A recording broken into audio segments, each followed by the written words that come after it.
SGC here! And today's movie review is on The Words. So directed by Brian Kilgman and Lee Sternhall, who both are doing their directorial debut here. So on the poster of The Words, you got like Bradley Cooper lying in the arms of Zoe Saldana, I can't pronounce.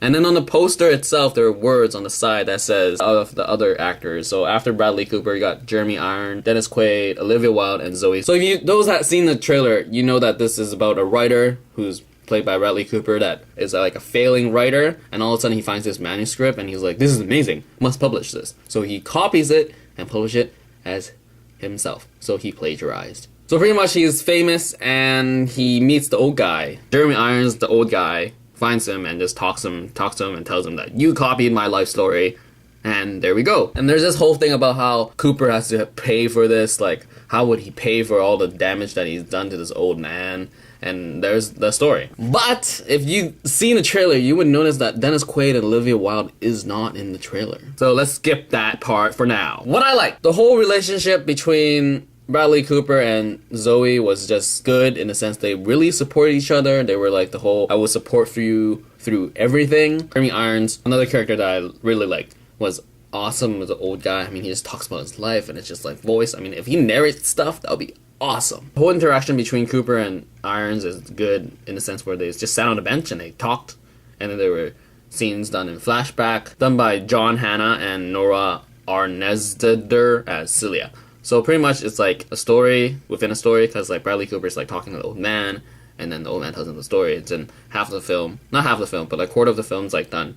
Also, I liked how it really portrays how hard writing is. Like, I mean, you work on a book for 3 years and it's like, can't sell it because it's not the market. So I really appreciate the whole, sort of like the tip of the iceberg of the writer world. Just seeing how harsh it was. He was getting rejected constantly. I really appreciate that. So it really made me like, oh, I want to write, but you gotta like set up for rejection for sure. Another thing I liked was that Cooper was so like weak in this film. Like, I'm not sure, not weak in acting, but like his character was like, I'm just broken. I'm not really entirely sure or remember what happened in Limitless. Like, did he like tear up or whatever? But here I was like, whoa, this is a different side of Cooper's acting that I haven't seen before, and it's pretty appreciated. Also, I like how J.K. Simmons was playing Cooper's father, and they had that one scene where it was just like, wow, that's a real life situation, like a dad and a son. Just that stuff actually happens in real life, their conversation. So that was really cool. It's like, whoa, it's so surreal. I feel like I've been through this conversation myself.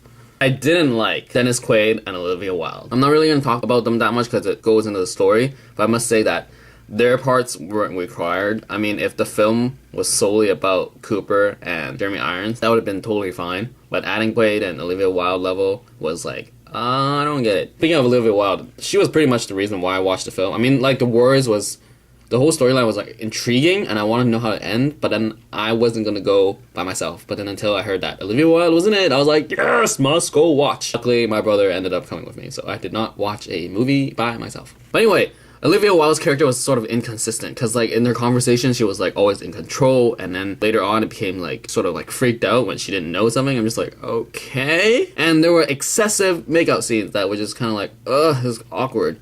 I mean, it felt like it was just being put there because it was Bradley Cooper and Zoe Saldana or Olivia Wilde. So it's just, yeah, we have chicks, so let's use them in a sexualized way. So if they toned down the whole makeout scenes, I mean, there were like sweet scenes where like there was one part where Cooper was just writing, and then Zoe's like, you should come like to bed, like stop writing sort of thing. And then she like teases him and stuff. That was like kind of cute, but then like the whole like random like, let's just start kissing and stuff was just kind of random, like when he comes home and stuff like that. So do I recommend this film? Not in theaters. You can totally just like find this later after it's out of theaters or something. So that is pretty much the review. And lastly, to close it off, the plot, all I can say is that it's like Assassin's Creed. You played Assassin's Creed, you know what you're gonna get from this movie. The premise is interesting, but the execution, not so much. So anyway, that is all for the movie review of The Words. See ya!